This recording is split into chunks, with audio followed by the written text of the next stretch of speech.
할렐루야. 우리 다 같이 찬송가 250장 구주의 십자가 보혈로 함께 찬송하면서 화목한 기도회 시작하겠습니다.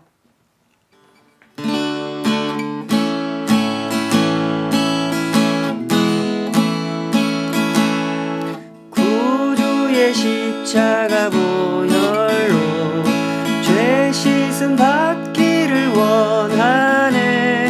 내 죄를 씻으신 주 이름 찬송합시다. 찬송합시다. 찬송합시다. 내 죄를 씻으신 주 이름 찬송합시다. 죄악을 속하여 주신 주 내 속에 들어와 계시네. 십자가 앞에서 주 이름 찬송합시다. 찬송합시다. 찬송합시다. 내 죄를 씻으신 주 이름 찬송합시다. 주 앞에 흐르는 생명수 날 씻어 정하게 하시네.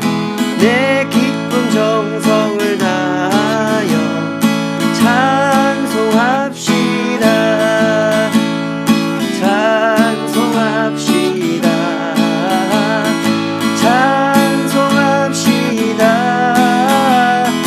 내 죄를 씻으신 주 이름 찬송합시다. 내 주께 회개한 양심은 생명수 가운데 젖었네. 흠없고 순전한 주 이름 찬송합시다. 찬송합시다. 찬송합시다. 내 죄를 씻으신 주 이름 찬송합시다.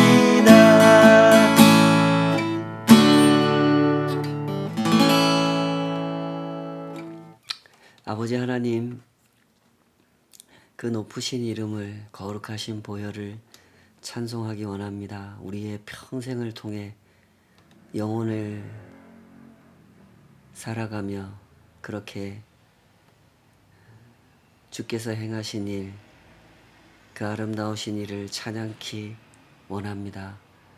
우리를 그 은혜로 부르셨사오니 날마다 은혜를 알아가게 하여 주시옵소서. 은혜의 그 기쁨과 높음을, 그 실체를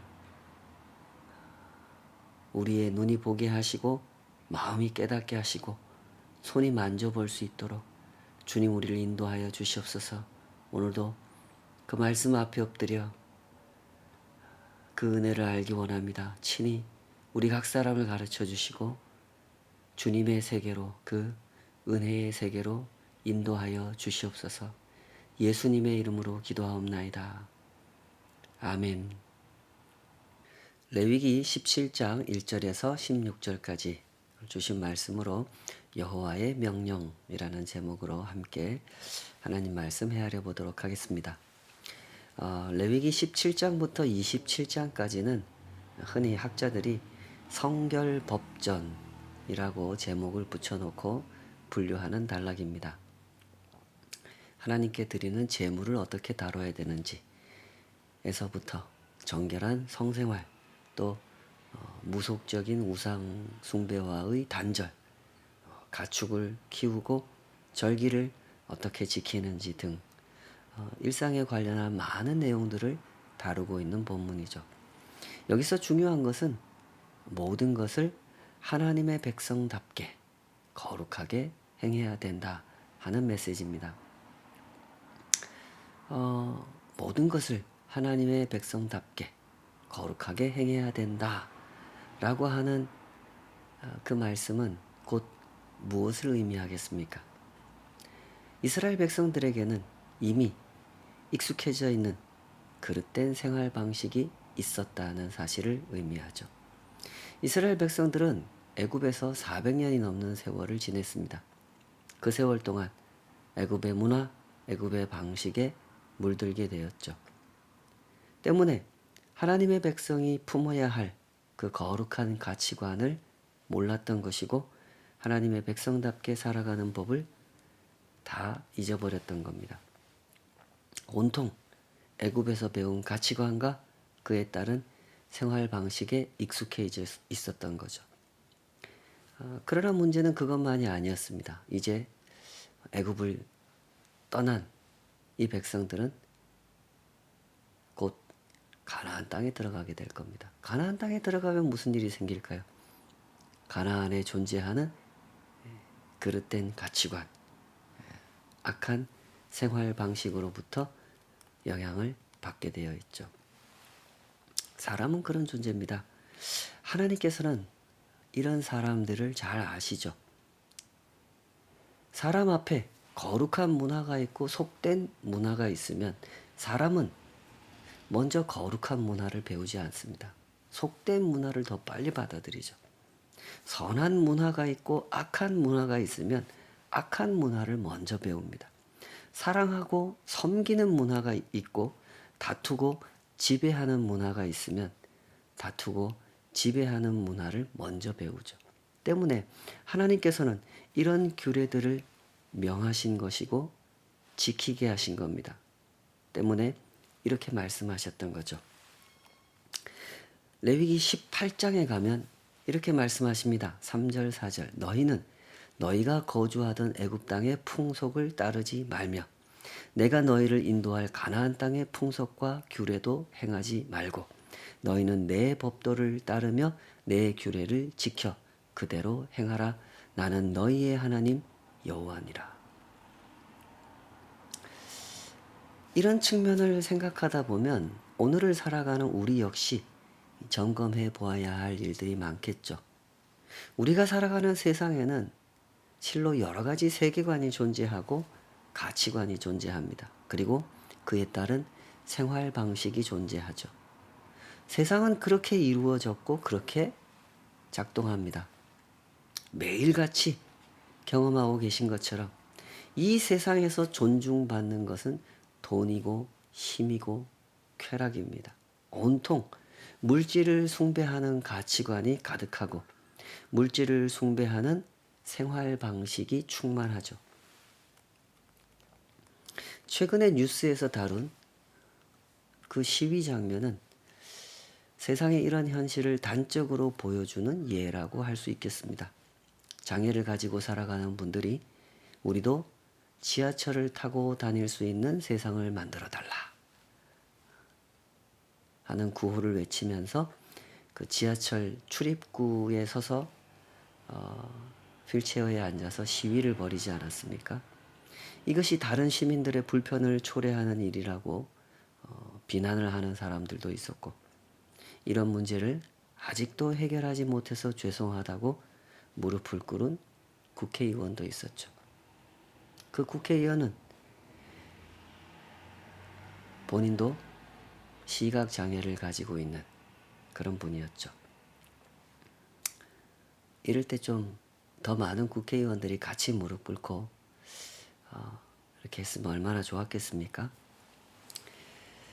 그러나 이것이 바로 이 세상의 가치관이고 이 세상의 문화입니다. 세상은 언제나 이렇게 돌아가는 곳이죠. 세상과 사람들의 삶을 망가뜨리는 과도한 개발사업, 음란한 유흥산업, 파괴하고 짓밟아서 권력을 유지하려고 하는 군수사업, 더 많은 표를 얻어낼 수 있다고 판단되는 여러 가지 일에는 상상할 수도 없는 엄청난 돈을 쏟아부으면서도 사람이 사람답게 살아가도록 배려하고 돌봐주는 일에는 그 작은 돈조차 쓰지 않으려고 하는 것이 세상입니다. 이 세상은 가진 자의 편이고 이기는 자의 편입니다. 하나님의 기준으로 볼 때 이것이 선한가 악한가 하는 것을 생각하지 않고 사람의 기준으로 이익이 되는가 손해가 되는가 이걸 생각하죠. 이것이 이 세상 나라입니다. 그러나 하나님의 나라는 다릅니다. 레위기 17장에서 27장까지 주어진 이 모든 하나님의 규례, 하나님의 법도, 여호와의 명령은 그것이 어떻게 다른지를 설명하는 상세한 내용을 다루고 있죠. 하나님의 나라가 이 세상 나라와 어떻게 다른 가치관을 가지고 있고 어떻게 다른 삶의 방식을 가지고 있는지를 설명하고 있는 것입니다. 그 중에서 이 17장은 동물을 어떻게 다뤄야 되는지, 가축을 어떻게 다뤄야 되는지를 설명합니다. 하나님께 제사를 드릴 때 이 소나 양, 염소를 희생해서 제물로 바치게 되어 있기 때문에 이런 동물들을 어떻게 다뤄야 하는지, 그리고 그런 범주를 벗어나 있는 야생동물, 사냥해서 만날 수 있는 그런 동물들은 또 어떻게 다뤄야 되는지 이런 것들을 설명하고 있죠. 이런 일들이 왜 중요했을까요? 오늘 본문 7절 말씀은 이 질문에 대한 힌트를 이렇게 제공해 주고 있죠. 레위기 17장 7절 그들은 전에 음란하게 섬기던 순염소에게 다시 제사하지 말 것이니라. 이는 그들이 대대로 지킬 영원한 규례니라. 이스라엘 백성들에게는 이런 관습이 있었던 겁니다. 음란하게 섬기던 순염소에게 제사하는 관습이 있었던 거죠. 성경학자들은 이 순염소가 악령을 상징하는 것이라고 설명하는데요. 당시 고대인들에게 이집트, 이스라엘 또 그 주변의 가나안 백성들한테 광범위하게 퍼져 있던 그 악령 숭배를 의미하는 것, 그것이 이 순염소를 가지고 제사하는 관습이었다는 거죠. 사람들은 왜 악령을 숭배할까요? 그 이유는 두려움과 미신에 있습니다. 악령을 숭배하지 않음으로 인해 자신들에게 닥칠 질병이나 위험한 일들을 두려워하는 거죠. 때문에 이것이 문제가 되는 겁니다. 오직 하나님만을 섬기며 하나님의 뜻을 따라 거룩한 순례길을 걸어가야 할 이 사람들이 악한 영을 두려워하고 그 영을 숭배한다는 것은 이스라엘 백성들의 마음을 둘로 나눌 수밖에 없는, 하나님께서 표현하신 대로 음란하게 섬기는 일이 될 수밖에 없는 거죠. 때문에 하나님께서 강조하신 것은 이것입니다. 17장 5절 6절 그런즉 이스라엘 자손이 들에서 잡던 그들의 재물을 회막문 여호와께로 끌고 가서 제사장에게 주어 화목제로 여호와께 드려야 할 것이요 제사장은 그 피를 회막문 여호와의 제단에 뿌리고 그 기름을 불살라 여호와께 향기로운 냄새가 되게 할 것이라. 희생 제물을 바치기 위해서 이 소나 양, 염소를 잡을 때는 반드시 회막문 여호와께로 끌고 와서 잡고 그것을 하나님께로 드리라 이렇게 말씀하셨죠. 이렇게 함으로써 이 사적인 차원에서 임의로 가축을 희생하지 않게 하신 겁니다. 하나님께서 정해주신 규례를 벗어나 가축을 도살하게 되면 어떤 일이 발생하겠습니까? 마땅히 하나님께 드려져야 할 제물이 사람의 두려움을 제거하기 위해 그 악령을 숭배하는 제물로 사용될 위험이 발생하게 되는 거죠. 하나님께서는 사람에게 이런 문제점이 있다는 사실을 아시고 그것을 사전에 방지하시기 위해서 이런 지침을 주셨던 거죠. 그리고 아주 엄하게 경계하셨습니다. 17장 4절 먼저 회막문으로 끌고 가서 여호와의 성막 앞에서 여호와께 예물로 드리지 아니하는 자는 피 흘린 자로 여길 것이라. 그가 피를 흘렸은즉 자기 백성 중에서 끊어지리라. 하나님께 드리는 제물이 아닌 미신과 악령을 위해 가축을 희생하는 행위는 하나님 앞에 악한 일로 간주하겠다고 하시는 거죠. 피 흘린 자로 여길 것이다 라는 말은 그런 뜻입니다. 살인을 행한 자로, 생명을 해친 자로 취급하겠다는 거죠. 그리하여 결국 하나님의 백성이라는 지위를 상실하게 될 것이라고 말씀하십니다. 여호와의 백성으로부터 끊어지게 될 거다 그랬죠. 여기서 드러나는 중요한 사실을 주목해 보시기 바랍니다. 하나님께서는 지금 이 백성들에게 거룩한 제사, 정결한 삶, 거룩한 삶을 가르치고 계십니다. 이때 중요한 것은 하나님께 드리는 거룩한 제사가 얼마나 귀한 것이고 얼마나 복된 것이며 얼마나 은혜로운 것인지를 아는 거죠. 뭐 제사를 요렇게 드리고 이런 짐승을 요런 절차대로 이런 의식을 치르는 것, 이것도 중요하지만 사실은 그 모든 것 속에 담겨 있는 메시지가 중요한 거죠. 뜻이 중요한 겁니다. 사람이, 우리 같은 죄인이 하나님께 이렇게 친밀하게 나아가 제사를 드릴 수 있다는 것은 하나님께서 베풀어 주신 은혜 덕분이다. 그걸 아는 게 중요하다 이 말입니다. 이제까지 불순종하고 거듭거듭 불평하고 결국 금송아지 우상을 만들어서 하나님 앞에 범죄하며 살아온 이 사람들에게 하나님께서는 실로 청량할 수도 없는 은혜를 베풀어 주셨죠. 그 은혜로 그들을 용서하셨습니다. 거룩한 사명을 베풀어 하나님을 모시고 살아가는 제사장 나라가 되게 하셨단 말이죠. 그러나 이 사람들의 마음은 어떻습니까? 아직도 이것이 얼마나 엄청난 은혜인지를 잘 모릅니다. 사람들의 마음은 여전히 취약합니다. 하나님께서 가르쳐 주시는 그 은혜를 알고 그 은혜를 누리기에는 여전히 적절하지 못한 마음을 가지고 있는 거죠. 이렇게 엄청난 은혜를 베풀어 주시던 그때에도 이스라엘 백성들은 또다시 악령에게 마음을 빼앗길 위험을 안고 있었다는 겁니다.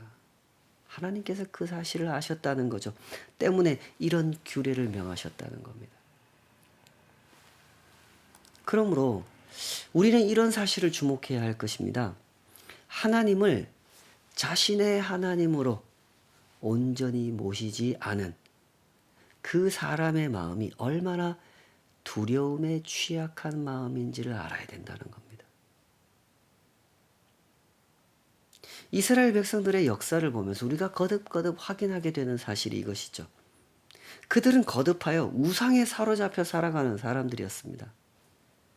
애굽을 떠나오는 과정에서 그 위대하신 하나님을 경험하고도 그들은 또다시 우상을 만들어냈고 가나안에 들어간 후에도 또다시 가나안 우상을 붙잡았죠. 왜 그랬습니까? 하나님께서 베풀어 주신 은혜와 용서에도 불구하고 하나님과 더불어 온전한 관계를 이루지 못했기 때문에 그랬죠. 하나님과 더불어 온전한 관계를 이룬다는 것이 무엇입니까? 그것은 하나님의 은혜 위에, 하나님의 용서 위에 내 삶을 구축하는 겁니다. 내 삶은 하나님의 은혜 아래 있음을 확인하고 또 확인하면서 살아가는 거죠. 하나님께서 가르쳐 주신 거룩한 제사를 드림으로써 하나님을 거룩하게 만나고 하나님께서 명하신 정결한 삶의 규례를 지킴으로써 정결한 삶의 유익과 아름다움과 하나님의 그 선하신 뜻을 확인하면서 살아가는 겁니다. 우리는 하나님의 은혜 아래 존재함을, 우리는 하나님께서 주신 거룩한 사명, 제사장 나라로 살아가야 한다는 그 사실 위에 자신들의 삶을 세워가는 겁니다. 그것이 하나님과 더불어 온전한 관계를 이루는 거죠. 그러나 이스라엘 백성들은 그렇게 하지 못했습니다. 왜 못했습니까? 두려움의 눈을 버리지 않았기 때문이죠. 은혜를 향하여 눈을 들지 못하고 두려움을 향하여 뜬 그 눈을 고집했기 때문이었죠. 오늘날 우리들이 경험하는 신앙생활도 그렇습니다. 신앙이란 언제나 관계 설정을 어떤 방식으로 하느냐에 달려있는 문제죠. 나와 세상의 관계, 나와 물질의 관계, 나와 이웃의 관계, 나와 신의 관계, 나와 하나님의 관계를 얼마나 건강하게, 얼마나 거룩하게 설정하느냐에 따라서 우리는 전혀 다른 신앙생활을 하게 돼 있는 겁니다. 두려움에 사로잡혀 우상을 숭배하는 신앙생활을 할 수도 있고, 은혜를 바라보며 거룩하신 하나님을 경배하는 신앙생활을 할 수도 있는 거죠. 하나님께서 하시는 일은 바로 이런 일입니다. 진실을 보게 하는 거죠. 너희들의 삶이 무엇에 근거하고 있는지를 보라고 하시는 겁니다. 너희가 어리석은 마음으로 두려워하는 그것이 너희의 삶을 이끌어가서는 안 된다고 말씀하는 거죠. 오직 하나님께서 베풀어 주신 은혜가 너희들의 삶을 이끌어 가셔야 한다고 가르쳐 주시는 겁니다. 때문에 하나님의 일하심은 언제나 은혜라는 방식으로 나타나야 했던 겁니다. 구약 성경을 읽어보십시오. 하나님의 일하심은 처음부터 끝까지 은혜로 나타나죠. 은혜로 구원하시고, 은혜로 택하시고, 은혜로 용서하시고, 은혜로 나라를 이루어 주시고, 은혜로 그 백성들을 만지고 만지고 연단하고 연단하며 그들을 사랑하셨죠. 신약 성경은 어떻습니까? 신약 성경도 마찬가지죠. 하나님의 일하심은 결국 십자가로 나타났습니다. 그러므로 부디 이 진실을 주목하시기 바랍니다.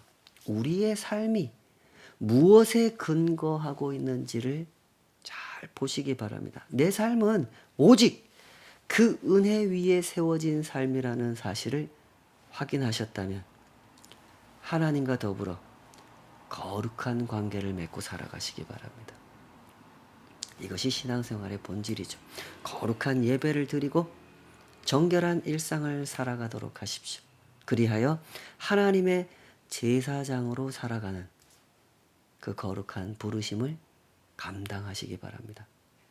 그런 점에서 우리가 항상 점검해야 하는 것은 나의 하나님입니다. 나의 하나님이 누군가 하는 것을 점검해야 되죠. 내가 하나님으로 모시고 있는 그 자리에 정말 하나님이 계신지를 확인하는 겁니다. 돈을 하나님으로 모시고 살거나, 건강을 하나님으로 모시고 살거나, 쾌락을, 이 세상의 자랑을 하나님으로 모시고 사는 사람은 절대로 그 두려움에서 벗어날 수가 없다는 겁니다. 이스라엘 백성들이 그랬던 것처럼 더 많은 은혜가 부어지고 또 부어져도 그들은 결코 하나님과 올바른 관계를 맺지 못하는 것이죠. 그러나 오직 하나님을 나의 하나님으로 모시고 살아가는 사람은 참된 자유를 얻게 될 겁니다. 돈이 겁을 주거나 건강에 문제가 생기고 그 어떤 힘이 그 사람을 괴롭혀도 그는 여전히 하나님의 은혜, 하나님의 사랑 위에 서 있는 자신을 발견하게 되는 것이죠. 바울 사도가 로마 교인들에게 설명하던 말씀이 바로 그런 말씀 아니겠습니까? 내가 복음을 위해 살면서, 복음을 따라 살면서 이렇게 힘든 박해와 핍박을 견디고 있다. 이러다가 내가 언제 죽을지도 모르겠다. 그러나 그 어떤 핍박도, 이 세상에 존재하는 그 어떤 막강한 힘도 성도에게 허락된 하나님의 은혜를, 하나님의 사랑을 끊어버릴 수 없다. 바울이 그렇게 설명하죠. 로마서 8장 37절. 그러나 이 모든 일에 우리가 사랑하시는 이로 말미암아 우리가 넉넉히 이기느니라. 내가 확신하노니 사망이나 생명이나 천사들이나 권세자들이나 현재일이나 장래일이나 능력이나 높음이나 깊음이나 다른 어떤 피조물이라도 우리를 우리 주 그리스도 예수 안에 있는 하나님의 사랑에서 끊을 수 없으리라. 우리가 하나님과 올바른 관계를 맺고 있다는 것, 하나님을 바라본다는 것은 바로 이런 것입니다. 하나님께서 베풀어 주신 은혜와 사랑을 바라보는 거죠. 그 위에 내 삶을 세워가는 것입니다. 그리할 때 삶은 거룩해지고 정결해지며 이 세상에 하나님을 증거하는 통로가 되는 것이죠. 때문에 오늘 본문에서 강조하시는 말씀에는 이런 말씀이 있는 겁니다. 레위기 17장 14절 모든 생물은 그 피가 생명과 일체라. 그러므로 내가 이스라엘 자손에게 이르기를 너희는 어떤 육체의 피든지 먹지 말라 하였나니 모든 육체의 생명은 그것의 피인즉 그 피를 먹는 모든 자는 끊어지리라. 피를 먹지 말라고 말씀하시는 것은 생명의 주인이 누구인지를 생각하라는 뜻입니다. 사람은 생명을 임의로 취할 수 있는 존재가 아니라는 사실을 강조하시는 말씀이죠. 가축의 생명을 거두어 제물로 바치다 보면 그 과정에서 사람에게 생겨날 수 있는 착각이 있을 수 있다는 것을 하나님께서 주목하시는 거죠. 가축의 생명을 거두어 제물로 바치다 보면 사람의 마음에는 내가 이 생명을 임의로 취해도 된다 하는 생각이 자리 잡을 수 있다는 사실을 하나님은 아시는 겁니다. 때문에 주신 지침이 피를 먹지 말라는 겁니다. 모든 생명은 하나님께 속한 것임을 잊지 말라는 것이죠. 사람의 문제는 언제나 여기에 있는 것이잖아요. 아담과 하와가 범죄했던 그 죄의 본질이 무엇입니까? 스스로 나도 하나님과 같이 되겠다는 마음이었죠. 때문에 그들은 범죄했고 동산에서 쫓겨났죠. 그러므로 우리는 사람의 마음이 얼마나 취약한 상태인지를 항상 생각해야 하는 입장입니다. 우리는 무엇을 대하든지 그것을 하나님의 것이라고 생각하기보다는 내 것이라는 착각에 빠지기 쉬운 마음을 가지고 있죠. 그런 마음은 심지어 생명을 대함에 있어서도 작동할 수 있는 마음이라는 사실을 하나님께서는 아시는 겁니다. 때문에 이토록 엄한 규례를 명하셨던 거죠. 모든 육체의 생명은 그것의 피인즉 그 피를 먹는 모든 자는 끊어지리라. 하나님의 하나님 되심을 배운다는 것은 이런 것입니다. 모든 생명이 하나님께 속했음을 헤아릴 때 우리의 마음은 비로소 하나님의 은혜를 주목할 수 있게 된다는 거죠. 이것이 참 복된 일입니다. 이런 눈을 갖게 되면 내 삶을 대하는 태도가 달라지고 이웃의 삶을 대하는 태도가 달라지죠. 우리 모두가 얼마나 간절히 하나님의 은혜를 필요로 하는 존재인지를 헤아릴 수 있게 되고 그 은혜를 진실하고 겸손한 눈으로 바라볼 때 그 은혜 위에 우리의 삶을 세워갈 수 있다는 사실을 경험하게 되는 거죠. 그리할 때 하나님의 나라가 이루어지는 것입니다. 하나님의 통치가 이루어지고 거룩한 삶을 맛보게 되는 것이죠. 부디 이러한 복을 충만하게 누리시기를 주님의 이름으로 축복합니다. 같이 기도하시겠습니다. 아버지 하나님, 하나님이 거룩하신 것 같이 저희들도 거룩하기를 원합니다. 이 세상의 그릇된 가치관에 그 거짓된 가치관에 마음을 빼앗겨 끊임없이 물질에 집착하고 건강을 두려워하고 세상에서 만나게 될 우리가 불안하게 여기는 그 모든 것들 앞에 두려운 마음으로 살아가는 삶이 아니라 하나님의 은혜를 이미 넘치도록 부어주신 그 은혜를 진실한 눈으로 겸손한 눈으로 바라보고 그 앞에 엎드려 살아가게 하여 주시옵소서. 그리하여 내 삶이, 우리 모두의 삶이 하나님의 은혜 위에 존재한다는 사실을 신실한 마음으로 붙들게 하여 주시옵소서. 그렇게 거룩을 배워가게 하시고 거룩을 경험하게 하시고 하나님의 통치를 맛볼 수 있도록 우리 모두의 걸음을 인도하여 주시옵소서. 예수님의 이름으로 기도하옵나이다. 아멘.